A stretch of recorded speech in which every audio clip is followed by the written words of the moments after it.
Bonjour Frédéric. Alors, on a un peu changé de configuration de plateau depuis ce matin. Nous, on est quand même en ligne depuis tôt aux aurores pour nous, vu qu'on s'est tous quittés à 23 heures passées ce soir. Donc, du coup, après cette petite intervention de Frédéric sur le business model, puisqu'effectivement, tout projet a quand même un utilisateur, tout projet a un client et tout projet a des flux financiers.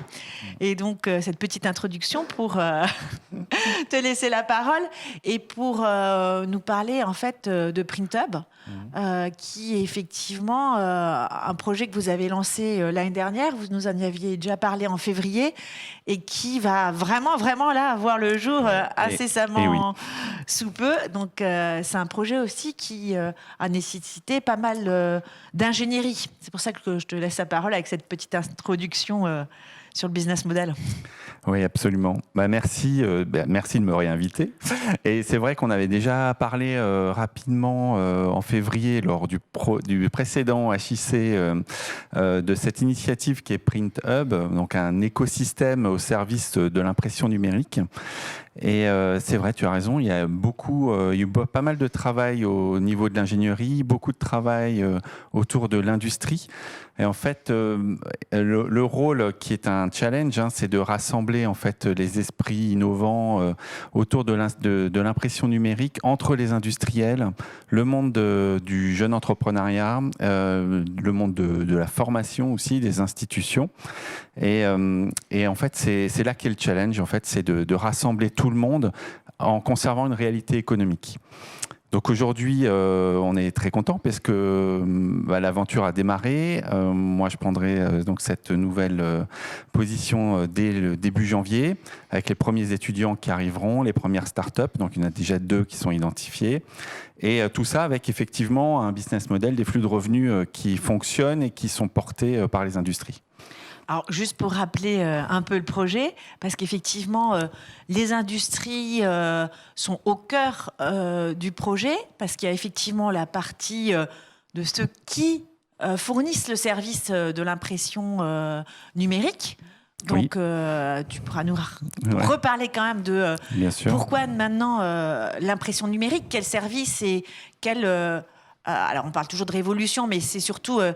quel peut-être retour aussi aux sources d'une impression qui est qui est une impression effectivement par petits paquets avec beaucoup de valeur ajoutée, qui utilise du print. Oui, absolument. Voilà. Donc si tu peux nous reparler de ça, puis après. Quand tu nous reparles d'écosystème, il y a aussi donc ceux qui utilisent ce service. Tu peux parler de certaines entreprises qui sont déjà au cœur de cet écosystème parce qu'elles ont déjà transformé leur business par ces micro-collections, voilà, ces services à valeur ajoutée sur le packaging. Enfin, on a plein d'exemples comme ça. Voilà, nous déjà, en introduction, nous reparler avec des exemples précis pour qu'on puisse comprendre effectivement ce qu'il y a derrière cette transformation. Oui, absolument. Effectivement, en 2 mots, l'impression numérique, déjà, c'est la transformation numérique de l'imprimerie. L'imprimerie qui est plutôt en déclin aujourd'hui et l'impression numérique qui est en plein essor, en plein engouement. Alors pourquoi déjà premièrement, comme tu le soulignais, c'est la possibilité d'adresser des petits volumes, des petites séries, ce qui est impossible à faire en imprimerie traditionnelle. C'est aussi la possibilité d'accéder à de la personnalisation, donc qui est très important aujourd'hui sur différents marchés. Et puis pour préciser les marchés, parce qu'on parle souvent d'imprimerie, d'impression numérique, on pense souvent au papier, alors que c'est pas du tout le plus gros volume de l'impression aujourd'hui. Donc le plus gros volume de l'impression aujourd'hui, c'est le textile, par exemple, l'impression sur textile. L'impression sur textile, c'est vraiment quelque chose qui a été amorcé il y a quelques années. On est à moins de 10% de taux de transformation encore à ce stade de l'analogique vers le numérique. Donc on produit encore beaucoup de choses avec des coûts fixes très importants et donc beaucoup de gâches, et puis on produit à l'autre bout du monde pour des raisons de coûts, etc. Alors qu'aujourd'hui, avec l'impression numérique, des moyens modernes, des moyens moins chers, on peut vraiment s'affranchir de toutes ces étapes d'acheminement et de produire localement et à la demande, c'est-à-dire uniquement de ce dont on a besoin pour alimenter les magasins, par exemple dans le monde de la mode. Alors à titre d'exemple, Petit Bateau est un de nos partenaires et c'est aussi notre premier client qu'on a accompagné et à qui on a permis en fait d'internaliser la production de l'imprimé en numérique. Alors c'était un double challenge pour eux parce qu'ils passaient de l'analogique au numérique et c'était une marque qui devenait imprimeur. Ils n'étaient pas imprimeurs par le passé. Donc on voit que voilà, ça fonctionne, ça se transforme. Il y a un grand souhait évidemment de la relocalisation des industries et de la fabrication dans les territoires, en France.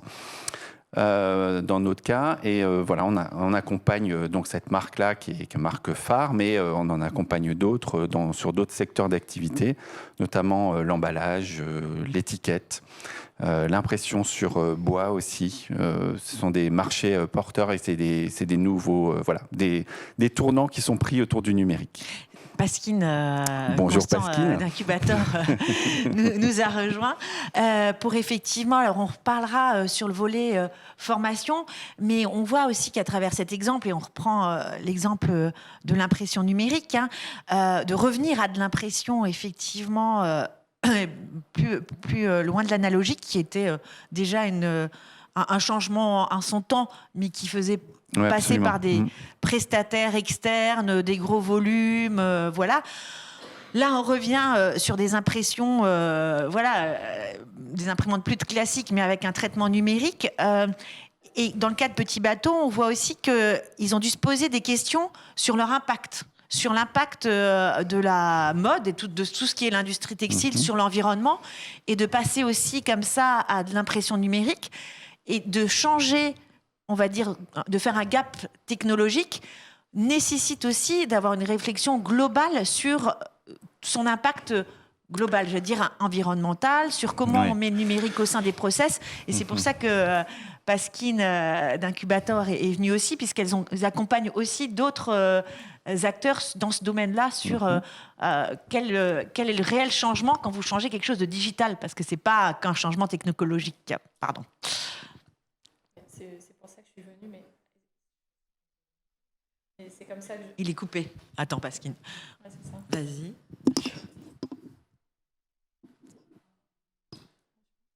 Si, c'est bon. Pas de souci. Ouais. C'est bon, hein? Parfait. Bon, voilà, super. Oui, c'est pour ça que je suis venue. C'était pour effectivement parler de transformation digitale, et on a déjà échangé ensemble sur ces sujets-là, sur la transformation digitale et comment est-ce qu'on pouvait accompagner potentiellement des entreprises, des porteurs de projets sur cette démarche-là. Est-ce qu'on pourrait, tu pourrais nous présenter ton projet à venir en cours et expliquer un petit peu plus ce qu'il en est et où vous en êtes? Oui, absolument. Alors, je crois que ça marche vraiment maintenant les micros. On peut peut-être reprendre effectivement la transformation et aller au cœur de alors, ça. Non, mais simplement pour préciser, parce que c'est vraiment très très important. La transformation numérique, c'est vrai, vous avez raison, c'était pas la motivation de ces marques. C'est pas on veut faire une transformation numérique, comment on va faire, qu'est-ce qu'on va trouver comme moyen, qu'est-ce qu'on va trouver comme machine, équipement, etc., comme service. Non, on a une problématique. La problématique, elle est RSE finalement. C'est une problématique sociale de l'entreprise qui était de se dire on peut pas continuer à gâcher le textile imprimé, on peut pas continuer à sous-traiter aux quatre coins du monde une impression alors qu'on maîtrise la matière première. C'est une remise en cause finalement de toute une chaîne de valeur en se disant comment on peut arriver à faire les choses mieux, et le numérique est une réponse.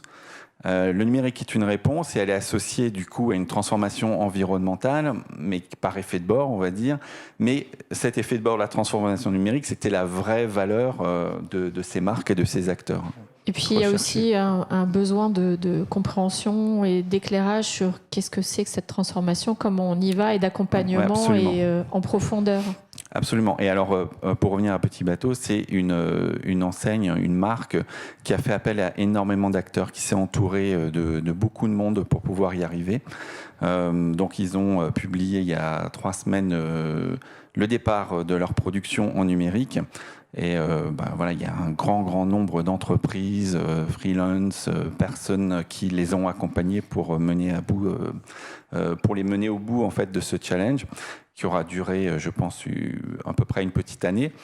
Et ce qui est rapide. Ce qui a été rapide, mais ils ont vraiment été très à l'écoute du monde des startups, du monde de la transformation numérique et de l'intelligence collective. Donc aujourd'hui, moi je peux en parler librement, mais on peut évoquer cette marque comme exemple. Ils le souhaitent d'ailleurs. Il faut que ça puisse être un modèle pour d'autres et qu'on puisse aller de l'avant. Voilà. On a déjà prévu de les inviter prochainement pour nous parler plus longuement en fait avec eux directement. Et c'est vrai que ces valeurs-là, de comment amener en fait dans les entreprises cette transformation aussi par la formation. Et formation tout au long de la vie, formation initiale, c'est ce qui est aussi important dans un pan et ça fait partie du projet. Donc, projet d'incuber des talents, alors on le voit à divers titres, mais aussi en formation initiale, en fait. Oui, absolument. Puis ça répondra aussi à la question de Pasquine sur où on en est, où on va, etc. Donc, effectivement, on ouvre les portes de l'organisme de formation début janvier. On aura nos premiers apprenants qui viendront du monde de l'industrie, mais qui viendront aussi du monde du numérique, qu'on va faire se rejoindre pour pouvoir répondre à des demandes industrielles internationales. Les grands noms de l'industrie de l'impression, ils viennent du Japon, des États-Unis essentiellement. Mais il n'y a pas encore d'écosystème qui permet en fait de rassembler de l'entrepreneuriat, de la transformation numérique, de la transformation environnementale, des étudiants, des apprenants, et puis ces demandes industrielles. On a aussi l'effet de la relocalisation de la fabrication en territoire. Donc on est vraiment sur ces mots-clés-là. Nous, c'est vraiment le retour de la production en territoire, la production numérique. Donc les nouveaux métiers, les métiers émergents qui ont été identifiés par les différents ministères ces derniers mois pour l'année 2021-2022, on parle beaucoup de production numérique. Donc on va chercher de plus en plus des techniciens qui puissent intervenir sur des chaînes de production numérique, mais aussi des chefs de flux numériques, des chefs de projet, des ingénieurs flux numériques, donc des mots-clés qui ne parlent pas forcément à tout le monde, qui sont complètement adaptés à ce qu'on voit aujourd'hui dans le monde de l'impression numérique. Donc c'est ce qu'on propose, nous, de former. Évidemment, on parle d'impression numérique aujourd'hui, mais ça peut se transposer à énormément d'industries. Ce qui rejoint effectivement, Pasquine, je te laisse la parole, aussi des entreprises que vous accompagnez. Oui, exactement. Mais moi, il y a un point qui m'intéresse, c'est qu'est-ce que le Hacking Industry Camp t'a apporté dans la démarche que tu es en train d'aborder, justement avec ces entreprises, cet écosystème, etc. En quoi ça te nourrit pour la démarche ? C'est une très bonne question. Ça rejoint ce que je disais tout à l'heure. En fait, c'est le rassemblement des esprits innovants, quels qu'ils soient étudiants, apprenants, qu'ils soient jeunes entrepreneurs, qu'ils soient industriels.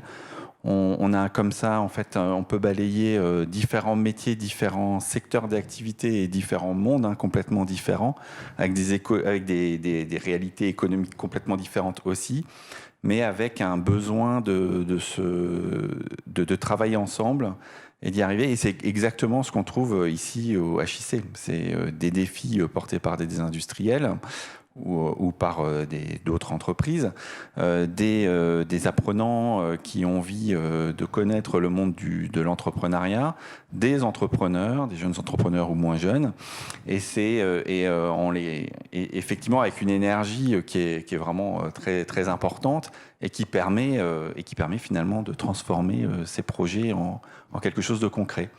On a des étudiants, par exemple, qui viennent de la formation numérique de la Chambre de commerce, de la CCI, donc effectivement, qui sont pour certains en reconversion, donc qui apportent aussi leur regard professionnel de leur vie antérieure dans leur nouvelle formation. Et juste de façon tout à fait pratico-pratique, on est un jeune, on veut intégrer, ou alors moins jeune, mais en reconversion, on veut intégrer la formation en janvier. voilà, quel est le profil, qu'est-ce qu'il faut faire Oui, alors effectivement, du coup j'ai parlé de plein de choses, mais un peu moins pragmatiquement de la formation elle-même. Donc aujourd'hui, le premier diplôme, c'est un diplôme type bachelor, donc bac+3, accessible donc à des bac+2, donc c'est volontaire parce qu'on sait qu'on a pas mal d'apprenants qui sont sur le marché du travail, qui sont en sortie de BTS, sortie de DUT, et qui cherchent une suite de travail. Donc c'est la première marche, c'est qu'on construit dès janvier. À partir de septembre, on aura un cursus plus complet avec on va balayer donc du bac+2 pour prendre des mots-clés plus faciles, mais du bac+2 jusqu'au bac+5. Et on a effectivement cette dynamique qu'on a déjà démarré, donc notamment avec Petit Bateau, mais avec d'autres industriels aussi. On a démarré donc la formation continue, la formation par apprentissage avec les entreprises directement. Voilà. Mais sur le volet de la formation initiale, on commence avec un bac+3. Et donc on va sur le site de PrintHub et pour Ouais, l'instant, dans bientôt. quelques temps, c'est ça. Et Très puis bientôt. on est D'ici une la fin de entreprise l'année. qui veut accueillir, c'est ça, on a une entreprise qui veut accueillir effectivement un de vos apprenants qui veut se lancer en fait dans cette conversion par cette voie-là, parce que c'est vrai que d'accueillir un étudiant, c'est aussi un pas dans l'intelligence collective et de voilà, on parlait de disrupt ce matin, mais ça, voilà, d'être en responsabilité aussi de son apprentissage, c'est pas rien. De lui donner le terrain et le champ d'apprentissage. Du coup, on est une entreprise, pareil, on vous t'envoie un mail. En nous contactant, évidemment. En nous contactant, évidemment, on mettra tout le monde en relation. Donc, on a fini le programme de formation à l'heure actuelle. On est en train de passer les certifications Calliope, on y est bientôt. Voilà, on a fait une déclaration de notre organisme de formation. Enfin, administrativement, il y a beaucoup de travail qui a été fait. On a des titres RNCP auxquels on se rattache. Donc, tout est administrativement prêt pour qu'on puisse tout lancer dès janvier. Et puis, vous serez juste à côté. Vous serez à Elkirch. Vous avez déjà les locaux et on aussi. Sera au pour parc ceux qui se posent la question de où. Et on sera à rue Tobias Steamer, effectivement, au parc d'innovation, donc à 2 pas d'ici. Dans l'écosystème. Oui, justement, j'allais rebondir sur la partie écosystème. L'idée, c'est vraiment d'intégrer PrintHub à tout l'écosystème et qu'il y ait vraiment des interactions, pas seulement avec les marques qui sont au Japon, à l'autre bout de la planète et dans toutes les langues, qui est ce côté international, mais qui est aussi beaucoup d'interactions entre l'écosystème et PrintHub, parce qu'il y a beaucoup de demandes et c'est quelque chose qui est essentiel pour demain, cette transformation, qu'elle soit amorcée à la fois par un écosystème comme ça, que des étudiants puissent venir l'année prochaine au Hacking Industry Camp ou à d'autres événements qu'on organise dans l'écosystème. C'est vraiment, ça apporte une nouvelle dynamique et un nouvel angle à la région, quoi. On en parlait ce matin effectivement de cette transformation du tissu industriel et c'est un des aspects de la transformation du tissu, de la valeur ajoutée dans le service grâce à l'impression. Et on sait qu'on a un rôle d'animation de filière industrielle aussi. On compte sur nous, la région nous accompagne et donc compte sur nous aussi. Et effectivement, voilà. Mais alors, quand je parlais des industriels qui sont internationaux, c'est eux qui vont porter un petit peu la réalité économique de tout cet écosystème. Mais effectivement, ça va être du travail essentiellement local, en tout cas dans un premier temps. C'est pour ça qu'il nous faut de la qualification et que la formation est aussi au centre. Oui. Le constat chez les imprimeurs aujourd'hui, les imprimeurs numériques, c'est qu'ils ont 2 problématiques. La première, c'est la compétence. Ils ne l'ont pas. Il n'y a plus d'écoles, ça n'existe pas. Enfin, les écoles de l'imprimerie n'existent plus. Celles qui existent encore un petit peu ne portent pas les sujets de l'impression numérique, à part la dernière qui est à Grenoble, donc Pagora. Et voilà, enfin, on est vraiment dans une vraie problématique de rupture où on est vraiment dans ce tournant analogique numérique, mais avec la compétence qui a été oubliée. Et puis le deuxième problème des imprimeurs numériques, c'est le coût de l'encre, mais ça, c'est du ressort d'autres personnes. Mais ce qui est intéressant dans ton parcours, on revient 2 minutes à ton parcours, c'est effectivement, tu étais déjà dans ces filières-là, c'était déjà ton parcours informatique à la base t'a emmené vers l'impression numérique par le logiciel. Donc tu as vu qu'il y avait effectivement un trou dans la raquette. quelque chose à faire par rapport au territoire, à cet accompagnement de cette rupture-là, autant au niveau de la formation que de l'accompagnement des industriels. Et du coup, tu as aussi décidé de partir dans cette aventure, de prendre le risque de partir dans cette aventure.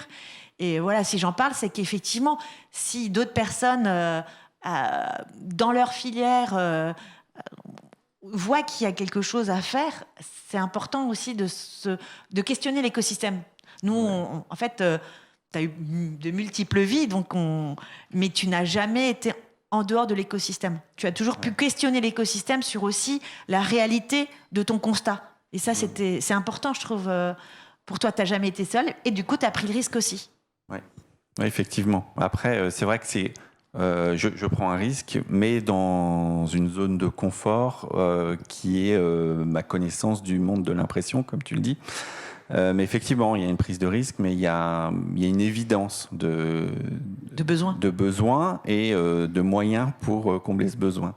Et à partir du moment où on a ce constat d'évidence, il suffit de rassembler un petit peu quelques forces et pour pouvoir y arriver. Moi, je pense vraiment que c'est important et que, encore une fois, c'est quelque chose qui se transpose à beaucoup d'autres industries. Alors, j'ai encore une question. Toi qui connais le Hacking Industry Camp, si tu avais des recommandations à donner à nos super porteurs de projets. Eh bien, il y en a plein, mais si on devait être synthétique, déjà, garder l'esprit innovant, c'est quelque chose qu'on retrouve ici chez chacun d'entre eux. On l'a vu hier soir, c'était incroyable. Mais garder cet esprit d'innovation, c'est vraiment très très important. C'est quelque chose qui peut animer toute une carrière, toute une vie, qui à travers plusieurs sociétés, plusieurs entreprises, plusieurs vies. Donc vraiment garder cet ADN d'innovation, c'est vraiment capital. Et ensuite, de continuer à apprendre, d'étendre ses compétences et ses connaissances à tous les mondes connexes qui vous entourent. Bon, merci. Bah oui. Merci à vous. On a